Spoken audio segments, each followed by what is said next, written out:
Chers amis, bonjour. Heureux de vous retrouver pour une émission Vitamine B comme Bible, l'émission qui nous aide à creuser dans la parole de Dieu et à découvrir des richesses de cette parole. Aujourd'hui, mon invité, c'est Ritza. Bonjour Ritza.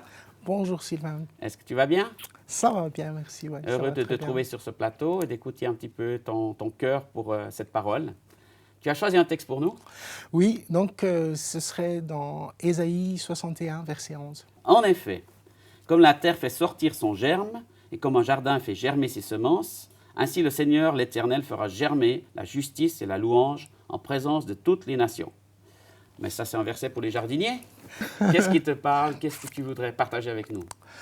Ouais, je pense qu'on est entré, ça fait un moment qu'on est dans ce temps-là. C'est-à-dire que Dieu lui-même fait germer la louange et le salut. Parce que ce texte, il est vieux. C'est un prophète en plus de l'Ancien Testament. Oui, c'est super vieux, mais c'est ça qui est super avec le temps de Dieu. Et ce que je trouve très fort aussi là-dedans, c'est que c'est Dieu lui-même qui fait germer. Comment Voilà. il fait germer ces choses, après toi? Voilà, c'est ça qui est super, c'est que Dieu, il peut partir de rien. Il n'existe rien, et il part de rien, et il fait quelque chose. Et moi, je suis dans la louange, je suis dans le contexte de la louange, et ça fait beaucoup d'années maintenant que la louange est active dans l'Église et un peu partout dans le monde. Dieu est parti d'un état normal de l'Église et fait ressortir la louange. Il a fait germer et il a fait grandir la louange dans toutes les églises. Comment tu l'as vu, ça? Tu l'as constaté de tes propres yeux? Ouais, moi j'ai juste vu, on pourrait dire à partir du moment où j'étais actif dans la louange, donc il n'y a pas longtemps, hein, ça fait une quinzaine d'années seulement maintenant. Et même pendant ces 15 ans, j'ai vu l'évolution de ce que ça peut faire quand une louange est par exemple une chanson, et quand une louange devient la chanson de Dieu, la parole de Dieu chantée, ou les paroles inspirées, où il y a toutes sortes d'évolutions. C'est Dieu qui arrose alors les champs? Comment ça se passe? Moi, je pense qu'il y a vraiment une sorte d'inspiration de Dieu. Dieu souffle, ou Dieu donne ou envoie sa parole. Oui. Et pour les gens qui sont attentifs, qui s'attendent à Dieu, ben, ils l'utilisent selon les circonstances qui vivent là où Dieu les a placés. Et toi-même, tu as composé des chants de louange. Comment ça t'est venu? Au tout début, je cherchais à connaître Dieu. Je cherchais des temps de communion. Je cherchais à connaître vraiment, parce que j'ai beaucoup entendu parler et instruit dans l'Église. Donc, pendant les temps où je cherchais le Seigneur, il touchait mon cœur sur des versets particuliers. Oui. Ce que j'ai remarqué tout simplement, en fait, c'est que les versets particuliers qu'il a mis dans mon cœur correspondaient à ce que je dois faire autour de moi ou à un moment donné.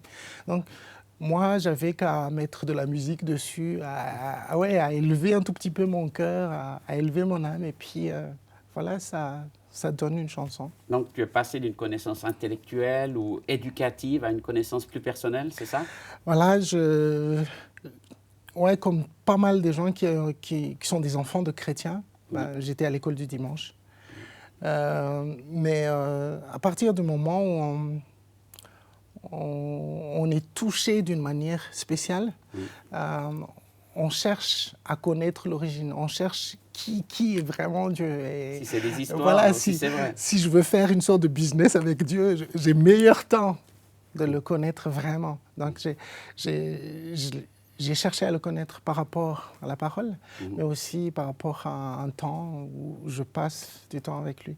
Mais j'ai appris à le connaître aussi, à voir par exemple ce qu'il fait dans les cœurs de gens par les chansons. Parce que là, on n'y est pour rien et on n'y est pas là, puis c'est Dieu qui le fait, on voit ce qu'il fait. Donc c'est l'autre partie du verset qui parle du salut. Alors comment tu vois ce salut se germer? Ouais. J'étais...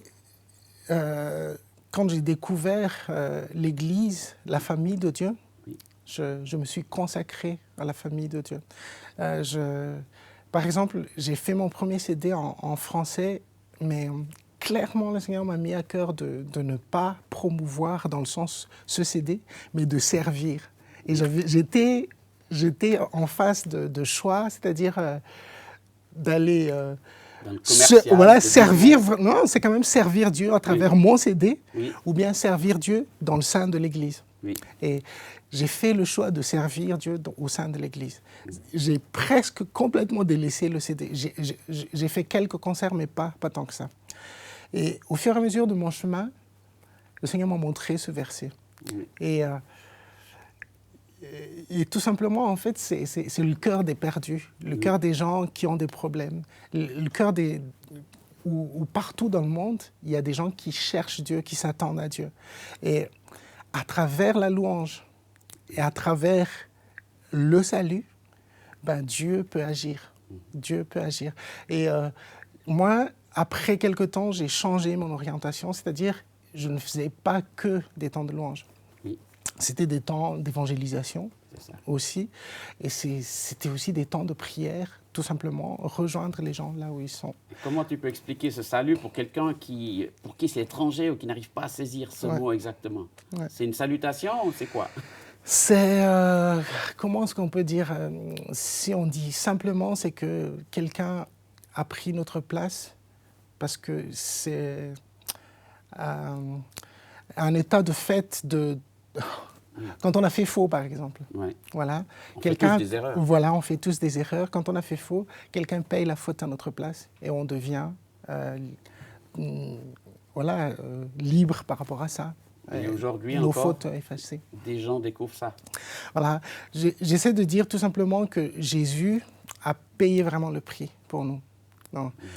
Face à ce que Jésus a fait, chacun a le choix de recevoir et de vivre une autre identité qui est vraiment libre et qui est rachetée, et casier judiciaire neuf.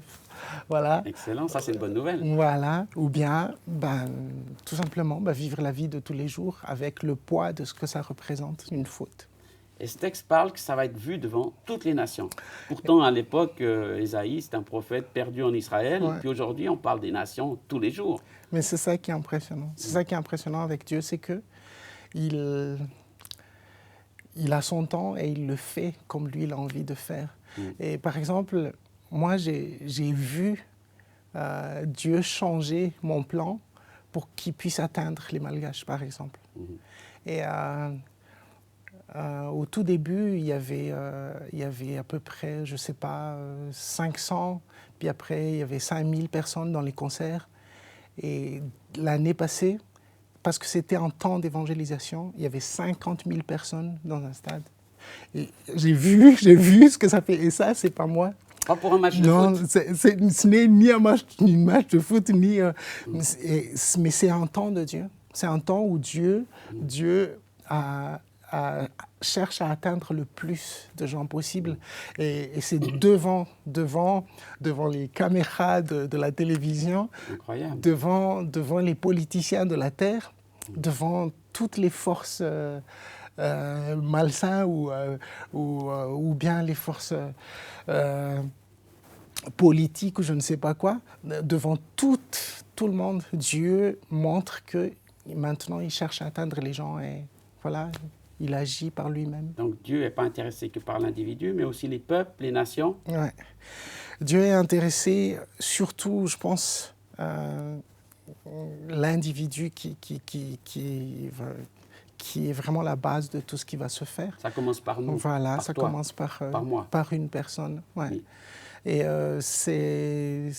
il aime tellement fort qu'il a commencé par lui-même, s'est donné lui-même et il commence un par un. Moi, j'ai vu des familles changer. J'ai vu pas juste une famille, mais aussi toute une église. Et j'ai vu des régions visitées par Dieu. Et quand toute une région, par exemple, abandonne l'idolâtrie et choisit de connaître la parole, c'est quelque chose de fort. Ouais, on peut convaincre les gens par l'argument. Mais au bout d'un moment, ils vont laisser et puis Mais quand c'est Dieu qui change leur vie à travers ses œuvres à lui, parce que la parole a été proclamée, ça change les choses. Ça change les choses et ouais, c'est merveilleux de voir toutes. Donc tu assistes maintenant à un moment historique, finalement, une nation malgache qui loue Dieu d'une manière nationale. Ouais. Et puis je pense que c'est pas qu'à Madagascar. Je pense que c'est un peu partout dans le monde où on commence à voir des choses qu'il n'y avait pas avant à cause à cause de la parole, mais aussi à cause des temps de louange. Et on n'imagine pas ce que ça peut apporter. Je pense qu'un jour, on pourra mesurer ce que c'est l'impact d'un temps de louange dans un pays, l'impact d'un temps de louange dans une région, dans une nation. Donc, tu trouves qu'on est encore dans cette période-là où ça germe, ça pousse, ça sort? Je pense que ça fait un moment déjà que c'est sorti, mais là, ça commence à être visible. On ne peut plus l'éviter. C'est-à-dire, les gens doivent en tenir compte. Mais ce qui est impressionnant avec Dieu, c'est que l'accélération du temps, c'est pas vraiment un temps humain. Il peut le faire en un jour comme 1000 ans. Et grâce à Dieu TV, à des satellites, à Internet, à plein heureusement qu'il y a Dieu de TV. Moyens techniques, c'est incroyable. Les nations entières peuvent voir ça, entendre ça. Ouais. D'ailleurs, voilà, aujourd'hui, je peux saluer tous les spectateurs de Dieu TV. C'est quelque chose qui n'était pas possible il y a quelque temps. Et puis tu sais qu'il y a plus de 50 nations sur la Terre qui parlent le français, sur tous les continents. Wow. Et le français se répand un peu partout, quoi. On n'a pas souvent cette impression-là, mais la louange en français, elle dépasse de loin la francophonie européenne. Hein. Ouais. Puis c'est aussi un lien entre différentes nations, tout simplement, et qui peuvent se comprendre en francophone. Donc, c'est une bonne chose. Puis donc Dieu, il est pour les nations, il n'est pas contre les Nations Unies, contre toutes ces organisations internationales. Comment tu le vois à l'œuvre dans ces choses-là? Ma compréhension, c'est que tout simplement Dieu est Dieu et les hommes, c'est des hommes. Il y a des gouvernements humains qui font de leur mieux, mais ils sont limités. Voilà, mais Dieu est Dieu. Et je pense qu'il y a un temps où Dieu va se montrer aussi au niveau de son autorité. Il va venir avec qui il est et le monde verra. Et aujourd'hui, ceux qui décident, ceux qui croient décider quelque chose par rapport à une orientation d'une nation ou une autre, fait avec leur intelligence. Mais un jour, il y a une souveraineté supérieure à tout ça. Un jour, il y a quelqu'un qui viendrait au-dessus de tous les gouvernements. Et ce pouvoir-là, c'est un pouvoir qu'on n'a pas encore, qu'on ne connaît pas tous aujourd'hui. Et je pense que Dieu lui-même va se révéler aussi à ces gens-là. Merci beaucoup Ritza pour ces partages. Merci de nous avoir suivis pour cette émission et on se réjouit de vous retrouver pour une prochaine émission Vitamine B.